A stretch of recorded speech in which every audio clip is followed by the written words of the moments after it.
الحلقه ديال اليوم هي واحد الجريمه. كنت انا في لابيجي ولكن ما خدمتهاش، خدمها واحد صاحبي اللي هو من بعد ولا رئيس ديالي، اللي هو العميد حمد الزكي.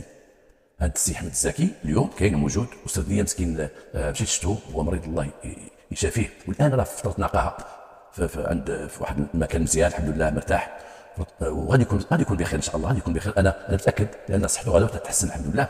وهضرت معاه هضر معايا على هذه الجريمه هذه، واعطاني الخطوط ديالها كامله، وعطاني حتى رقم مسطره وفي كاينه في ليزارشيف وهذا وهذا وهذا. مشيت طلعت على داك الشيء ولقيته كاين وموجود. والسي احمد ما تعرف فيه غير معقول، وتعرف واحد الراجل عنده واحد الذاكره صراحه كبيره، حتى ملي كان خدام معنا تيقد يعقل على الرقم ديال واحد السياره عندها علاقه بواحد الجريمه، تيعقل عليها واحد المده طويله، يقول لك الرقم ديالها قدا وقدا. الله يحفظه والله يحفظه والله يعطيه صحته. هذه الجريمه غنقول لكم اليوم ما غنبداوهاش من الاخر. انا فكرت ما نبداوش من الاخر، ما نقولش لقينا واحد جثه مشينا درنا ليها كذا كذا كذا، لا نقولوها كقصه، نسردوها من الاول احسن. انا دورتها في راسي ولقيت من الاول احسن. واحد البنت تفلت، بنت واحد عائله بسيطه. هاد البنت سميتها فاطمه. هاد البنت كانت تتقرا ووصلت البكالوريا، وتوقفت على المدرسه. شنو السبب ديال توقفت على المدرسه؟ هاد البنت كانت زوينه في وجهها، كانت زوينه وكانت محسونه وكانت قلده كانت مرمي عليها العين ديال الرجال وديال التلاميذ او الطلبه اللي كانوا معها.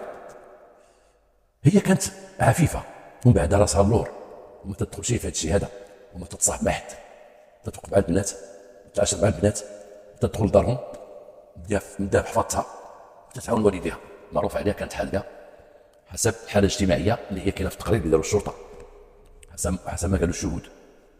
هاد البنت تقرب لها واحد الشيطان، واحد الولد من واحد العائله لاباس عليهم عائله فيها نفوذ، تقرب لها وكان تيجي عندها امام الثانويه فين تتقرا او امام الاعداديه فين تتقرا، وتيجي عندها وتتبعها بالسياره بكذا بهذا بضرب موتور لانه لاباس عليه وهذا.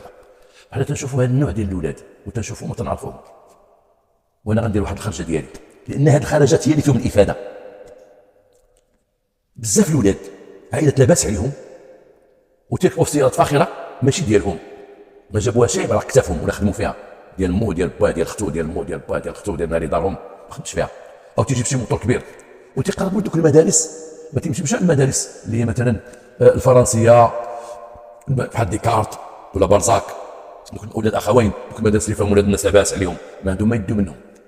تيمشيو المدارس اللي فيهم ولادنا العائلات البسيطه العائلات الفقيره، وتما تيبقاو يوقفوا قدام دوك المدارس، تيوقف بديك السياره وتيبقى يمشي ويجي وتيتكسبل وتيبقى يعجبو راسو ويبقى ينقع على البنات ويزيد في الموسيقى بزاف ديك الطوموبيل، وتيبقى تما يتلوى حتى تصيد شي بنت مسكينه اللي تمشي معاه وتتصاحب معاه وتظن هي في راسها هذا راه ولد عائله لاباس عليها راه غيتزوجني وغيدير لي البيرمي ويعطيني السوق وغيدير. تمشي تنقز لهاد خياتنا هادو، تدير الغلطه كبيره في حياتها، مع ان دوك الولاد للاسف كاع ما تيتزوجوا دوك البنات، ولكن تيستعملوهم بحال سياره التعليم، تيتعلم فيها داكشي اللي بغا وعاد تيمشي لجهه اخرى بحال سياره التعليم، صافي بحال سياره التعليم تيتعلم فيها ويدير فيها داكشي اللي بغا، وفي الاخر دارهم تيزوجوا داك اللي بغاو دارهم، ولا ديك الموظفه اللي بغا، ولا ديك بنت عم ولا بنت خال. بزاف الناس تيطيحوا في هذه الشبكه هذه ديال دوك الولاد الاغنياء اللي تيبقاو يضربوا قدام المدارس وقدام الثانويات، شي بنات مساكن تيزقوا تمشي معاهم، غرضها غير تبان معاه، غرضها غير يقول لها راه مصاحبه مع فلان، ولكن النهايه ديما تتكون نهايه واحده، نهار تيرميها تتحط مع الطريق وتتولي مدونه من المدرسه وتجلس ما تبقاش تقرا كاع، تكون هو سببها. وهذا الشيء اللي وقع لهاد البنت فاطمه، مشات مع هذاك مشات معاه وفي الاخر الزاف طلقها وزاد في حالته مع الطريق. اش وقع؟ هاد البنت حملت من داك خينا، كانت تمشي معاه تدير واحد الدار اليوم غدا حتى حملت منه وكتبت داك السر ما قداش تقولو. شاف داك السيد مشد عليها، ولد عائله كبيره وهي فقيره ما عندها ما دير، هضرت مع امها وقالت لها السر، والبنت تعاود اسرارها لامها، قالت لها امي شوفي اش وقع لي مع هذا، قالت لها واش غنديروا اولي، اش غنديروا اولي، ما عندنا ما نديروا اولي، شداك اولي كذا. بقاو اليوم غدا هذه تيديروا عشوب باش تشهد، تياكلوا كاينه حكا كاينه تطيح بنادم، تيديروا شي حاجه غير بيناتهم حتى حاجه ما كانت. وهادشي تيوقع بزاف البنات وبزاف العيالات اللي من تيحملوا تينوضوا يبقى يخلقوا من هنا باش تطيحوا ما تيطيحش، تيبقى لاصق بها تتحمل، عاود ما تشوف تلتجا للطبيب ولا تلتجا للقضاء. وهاد البنت حملات ووقفت من الدراسه لان غادي يشوفوها، وبقات معتصمه غير في دارهم، وسترها امها، سترها على والديها، على باها، سترها على خوتها.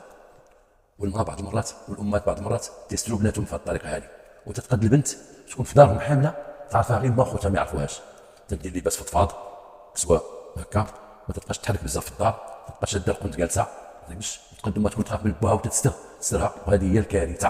هذه هي الكارثه اللي خص تكون الصراحه ما بين الاب والام. ولد نوق عليه شي حاجه قول، بنت نوق عليها شي حاجه قول. شحال من ام تستر بنتها في هذا الشيء وتتكحلها في الاخر وتقول لك لا انا خصني نقول لها باها راه يقتل هذيك الساعه. شحال من ام تلقى عنده ولد الحشيش في جيبه والكارو في جيبه وتسال على باه، لا قلتها لباه مسخوط، باه يطلع عليه الدم يضربو ديك الساعه يقتلو، تيبقى يقول لها الهضره الخاويه، تيخرجوا على الدراري تيخرجوا عليهم. الصراحه تكون الاب الام قولي لي اش كاين، ما قولي لي اش كاين، اللي كاين قولها لي عليها في الاخر، قولي قلتها لي، ماشي تقول لي وانا خصني نقولها لي دير شي مصيبه. هاد البنت امها ما لقات حل، مشات ضربت مع واحد خالتها في سوق الاربعه، قالت لخالتها شوفي، خالتها عندها شي جوج ولاد وبقى صغيره، قالت لها شوفي خصنا شي حل البنت، خصنا شي حل، انا ما قادينش نديو الطبيب يحيد لها بنادم، انا ما قادينش اي ماديين نديرو شي حاجه، انا غنفتحوا في الدرب، انا غيبقى لينا شوفي كي قالت لها خالتها جيبيها لي. هزتها خالتها داتها عندها وخلاتها عندها وقالت الناس راه مشات خدامه. خالتها اش دات؟ اتفقت مع امها، قالت لها شوفي شتي اش غنديرو، البنت نخليوها تتولد ونديوها للماتيرنيتي في الرباط وندخلوها في الرباط في الماتيرنيتي، نقولوا حنا جينا نضيفوا واش داروا جا نديو بحال المدنيه ديالي انا مع راجلي انا، ندي الدري نعطيو سميتها ولا ما عندهاش الكارني على الحاله المدنيه. فهمتوا واش بغات دير؟ بغات تجيب البنت عندها ومن تبغي البنت تولد ديها الماتيرنيتي في الرباط وتدخل البنت الماتيرنيتي، ومن البنت تولد امها راه بجنبها هي وخالتها، ويقول لهم عطيونا عافاك الاسم ديالها، وتقول لهم فلانه بنت فلان، انا زهراء مثلا اللي هي خالتها، تقول لهم هي سميتها زهراء. البنت في العمر ما بينها وبين ديك خالتها ما كاينش عمر بزاف، ما كاينش، يقدروا يغلطوا، ماشي بنت صغيره، راه البنت كبرات وكبيره، لانها قد البنت تقريبا ديك الساعه عندها واحد كما قال لي السيد عندها واحد شي 22 عام، وخالتها يكون عندها شي 26، ونجحت العمليه ودخلت البنت الماتيرنتي ديال الرباط وولدات بنيه صغيره، ولدات بنيه، وجاو الاداره ديال الماتيرنيتي وقال لهم سميتها عطاهم الحاله المدنيه وتقيدات البنت وخداو شهاده الازدياد وخرجوا من تما وجاو سوق الاربعه، وقصت المراه واحد 10 ايام ومشات قيدت البنت في الحاله المدنيه بان هي اللي ولدتها، هزها في يدها هي اللي ولدتها، وقيدتها في الجبه وقيدتها ودازوا من هنايا، ان البنت ما داتش بالبطاقه الوطنيه بحجه بان ما عندهاش. هذه البنت بقات مع خالتها في سوق الاربعه، هذيك خالتها راجلها ساق الاخبار بلا ما نقولها فونكسيون ديالو، لانه كان راجل خدام تيمشي ويجي خدام الصحراء، وبقات عايشه وراجل قبل ديك البنيه، اخرى كان عندها جوج وليدات وقبل ديك البنيه، وقالوا ولا الضالين امين، وجات البنت التفلت كانت خدامه وها هي جات بخير وعلى خير. هذيك النقطه قبل ديك البنت، ولكن فاطمه خصها تتزوج وتعرف مع واحد الولد من حومته وبقات تتمشى معاه، ولكن قال لها واحد النهار سمعت شي هضره، واش انت بصح كنتي حامله؟ قالت له لا ما كنتش حامله. قال لها انا سمعتها، قال لها ما كنتش حامله، هاد الهضره سمعتها وهي تفرق معاه، ضربت عليه صافي، وبقات عايشه مع دارهم، تخدم شي خدمه بسيطه، تمشي تخدم شي خدمه بسيطه وتجي مره عند سيبان، مره تخدم في خياطه، مره تخدم في هذه وهذه، تعرف على واحد السيد اخر تصاحبت معاه كان عسكري، العسكري وقت بانه غيتزوجها ولا تتبغيه ولا تيبغيها، العسكري بدا تياخذ معلومات عليها، تدخل لدارهم تيخرج كذا تيهضر معها، هضر مع دارهم في الخطوبه امور غدا مزيانه، حتى واحد النهار قال لها هاد الكلمه، قال لها انت ماشي بنت، انت كنتي حامله. قلت لها عمري ما كنت حامله. قال لها انت كنتي حامله وانت ماشي بنت، انت ماشي غندوز عليك ونشوف واش بنت ولا لا، واش ندوزها فريضه ولا لا. نوضت معها صداع وفتعل داك الصداع فتعلاتو ونوضتو معاه وبغيت يتفارق معاه وتفارق معاه داك السيد ومشى في حالته وغبر، وبقات عايشه بوحدها، ولكن ديما كانت تخمم يكون عندها شي واحد، يكون عندها شي صاحب، يكون عندها شي واحد غتزوج به، بقات تتقلب. علاش؟ عرفت بزاف الناس تيقلبوا على الزواج باي وسيله، بزاف البنات كاين شي اللي خصو يتزوج بحال فاطمه خصها تتزوج والسلام، كاين شي بنات ما يفكروا في خدمه، ما يفكروا في مستقبل، ما يفكروا في حتى شي حاجه، خصها غير مهم يكون عندها راجل، غير المهم تتخمم اولي انا كبرت، اولي وصلت دابا 20، اولي في 28، اولي انا بقى عندي حد شكون اللي غيديها فيا، مرات مشط، مرات تخرج بالسروال، مرات دير اخوانيه زعما انا وليت اخوانيه، مرات دير متحجبه ترجع عاوتاني السروال دير السروال، كل مره تتبدل مسكينه، خدامه على داك السيد اللي غيتزوج بها، خدامه على السيد اللي غيتصاحب معاها، هذه هي فكرتها، تجي للدار قبل المايه ما تقلب على خدمه ما تقلب على والو، الا حتى خدم شي خدمه خدمت الدور عليها تقلب. كاين شي بنات تيصحابوا الزواج ما عرفتش شنو هو عندهم، الزواج راه شي حاجه خصها تكون ولا بقيت بلا زواج ما عرفت شنو كاين، تنساو بان الله هو اللي تيكتب لك شي، وكل وحده عندها رزقها وكل وحده عندها راجلها كل وحده تكتب لها الله اللي تيزوجها، والله اللي تيزوج، والله اللي تيسبب الله اللي تيسبب في الزواج. ماشي معروف عندنا الناس. تيقول لك الناس باقي رزقها ما كاين شيء، وباقي ما جابش الله هذاك ولد الناس، ما جابش الله هذاك ولد الناس. اش نقولها ان الله تيجيب ذاك ولد الناس؟ خصها البنت تبقى بالعفه ديالها وتبقى صابره وتبقى شاده راسها وتبقى محافظه على البكره ديالها والعزوبيه ديالها وعلى اخلاقها. غيجيب الله والناس يجيب الناس، لان البنت تتقلب على الراجل. تيقولوا النصارى وغنقولها بواحد بالفرنسيه افيرس شيرشي ان ماري اون دوفيان بروستيتوي. كثر وحده تبقى تقلب على الراجل تتولي فاسده، تقلب هذا لا هذا لا هذا لا هذا لا تصاحب هذا لا هذا مشى نشوف هذا شوف هذا تولي فاسده. هادشي اللي وقع لها مسكينه، بقات تقلب من هذا لهذا لهذا هذا. تعرفت مع واحد الخياط، وداك الخياط كان زوين ومحسون ومجوج شيء وعنده دارو وعنده محلو، وتصاحبت معاه وبغاتو لواحد الحد ما تيتصورش، واتفق معاه هي على الزواج. وفكرات واحد الفكره شيطانيه، قالت لي مشات تبحث وعرفت بانني انا عندي بنت. والبنت ديك الساعه وصلت 6 سنين في عمرها، 6 سنين وصلت 18 نهار خياط، 6 سنين. شوف شحال داز على الحمل، 6 سنين. والبنت عند ديك المراه ولات تتخمم تقول واحد النهار يعرفوني بانني انا عندي بنت. حيت هي ترتكبت شي اغراض حتى هي. كانت مره تمشي عند ديك خالتها وتجي معها البنت الطفلت، تتخلى عندهم 4 ايام 5 ايام وترجعها، عاوتاني تجيبها وترجعها. والبنت ولات عارفه صغيره ولات عارفه بان هذيك هي امها، هذيك هي امها، مع انها كتقول لها ما تقوليش ماما، ولكن الجيران حي شعبي، احنا عارفين الاحياء الشعبيه ديالنا. فرانك الجاوي تيبخر الدرب كامل، الناس راه من عينيهم. هذيك راه بنت هذيك اللي كانت حامله، ايوا راه تجيبها وديها، راه كذا هي فتحت راسها من تجيب البنت ديما. ولكن من دارت هذا المشكل هذا ولات تقول اي واحد غيخطبني الا وكاين هذه البنت غادي يعرف هذه البنت هذه. ولما جا الخياط قالت الخياط غادي يبقى يبحث. انا الخياط عرفوا بانها مفتضه، قالت لها ودي انا واحد كان غيجوزني يفتض البكره ديالي لان بقات يمارس معها الخياط في حاله في دارو. وقالت له ودي هادشي اللي كتب الله انا. والخياط قال لها انا ماشي شغلي، ماشي كاع بنات العالم عزبات، هادشي تيوقع. ولي ستر بنت راه الله تيسترو في هذا المجال، ربي تيسترو. تيقولوها الناس اللي تعرفوا احسن منا. الخياط قبل بقدر الله، ولكن الخياط خافتو يوصل ويعرف بانها كانت حامل وعندها بنت. هي ما بغاش الخياط يعرف، ما بغاش ديك البنت تبقى تماما، ما بغاتش ديك البنت تبقى في حياتها، ما بغاتش ديك البنت شي نهار الخياط يبحث باغي يتزوج بها مع المده وصل ديك البنت وعارفه راسها غتجيب ديك البنت تجيبها لانها ولات تتوحشها وتتجيبها. وعرفت الخياط يعرف العلاقه ديال العائله كامله، يعرف باهم وانا نتزوج بها، عرف خالتها وعرف كذا وهذا. ربما شنو هو الحل اللي لقات واحد الحل شيطاني وخطير.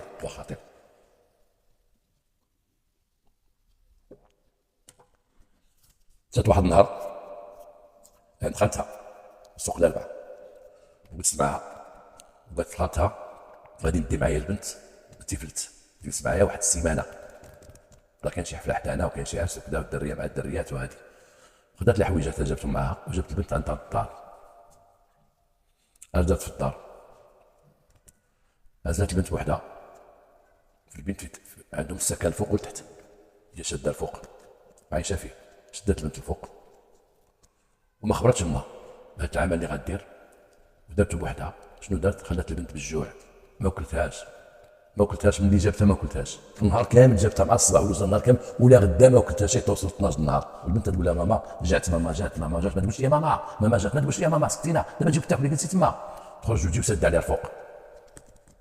والديها مسؤولين، امها مسكينه تمشي تقلب على طرد الخبز، قالت لها مسكينه هنا وهنا.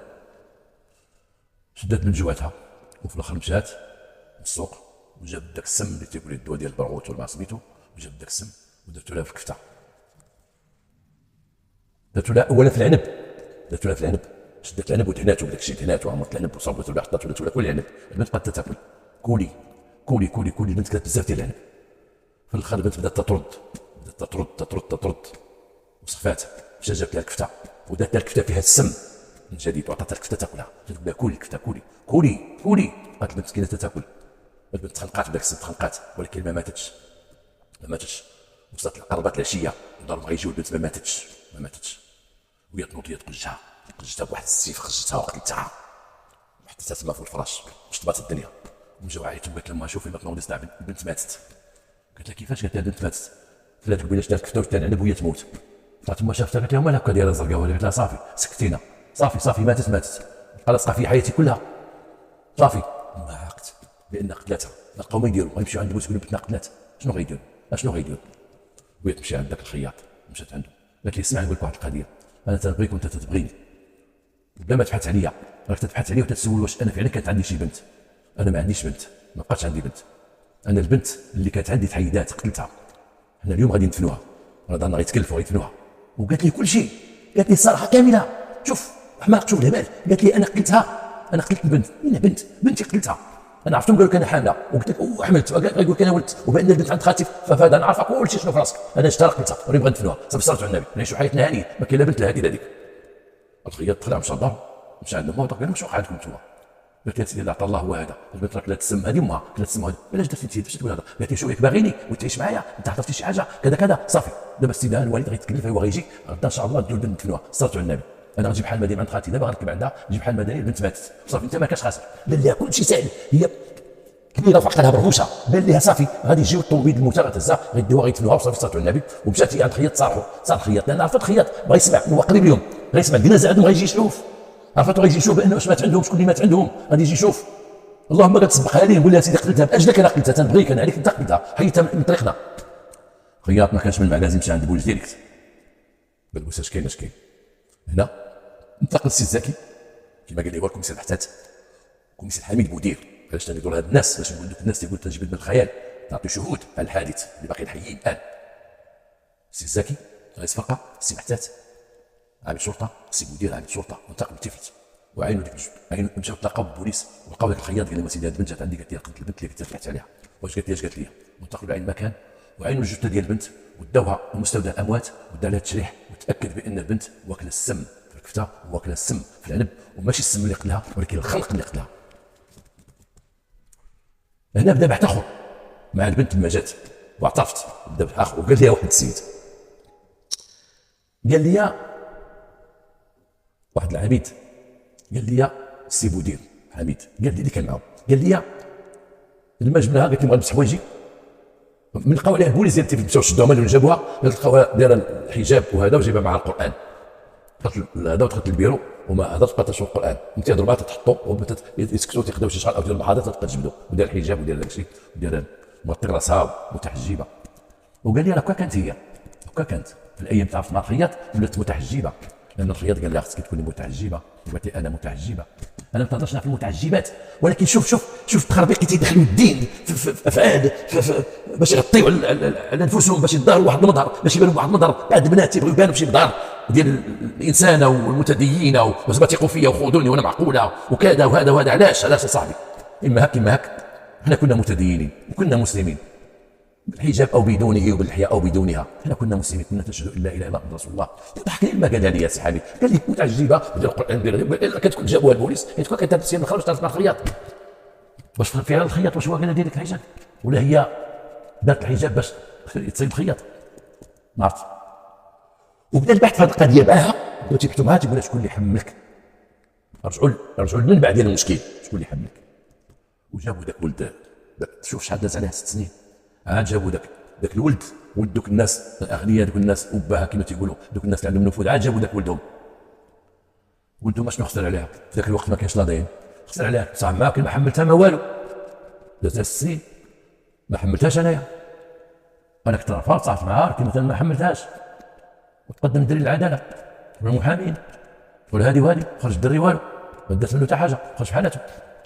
اولا نقول هذه القضيه، هذاك الدليل لما بدا في البحث، لما بداو البوليس مشاو لدارهم واستدعاوه وداك الشيء، هرب ودا عليه مده كتبحث وتشد ذيك الايام، تشد دا عليه مده كتبحث وتشد، دارهم ما بغاوش يقدموا العداله، ما بغاوش وخباوه، البوليس داروا مده كتبحث، البوليس حماو راسهم مع انه ولد عائله وكذا، داروا عليه مده كتبحث، ما بغاوش يجيبوه دارهم، وطلق عليه القبض، مشاو جابوه البوليس وجابوه، دا الانكار انا ما حملتهاش، ما عمري حملتها، ما عمري شفت البكره ديالها، والله اعلم، وتقدم العداله وتقدم ما مشاش للحبس.